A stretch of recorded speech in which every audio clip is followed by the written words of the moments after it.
Well, Culture Days is a great opportunity for us to really connect and engage with communities, because in every community there's usually some great form of art expression in art clubs, on stage, in dance, on the streets, and it's great because it also reaches all ages, and in particularly the youth and kids, and anyone knows that it's kind of a selfish motivation, but in the end CBC wants to be part of those groups as well, and the best way to connect to them is through something that moves them, and culture and arts moves people, and that connection is a very good and strong one that we can then have with people, and so it's a great partnership.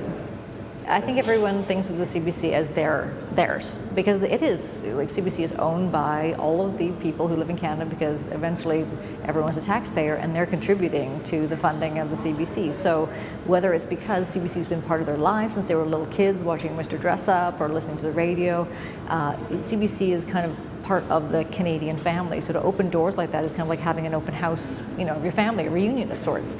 But a reunion of people you don't really ever get to meet. You only see them or hear them, and you don't really get to be in touch with them. So this was a great chance for us to actually have people come in and experience a bit of a homecoming, a bit of a family reunion of sorts. And it's great to be able to do that, and to do it through the expression of Culture Days, because CBC is such a big part of culture, just made absolute sense.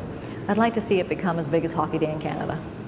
I think if there's a Hockey Day in Canada, we can have a Culture Day in Canada. And I think for every kid who puts on skates, there's a whole bunch of other kids who, you know, pick up the piano keys and drumsticks. And I think there's an opportunity for so much engagement, because arts just encompasses so many things. So I see it as big as Hockey Day in Canada.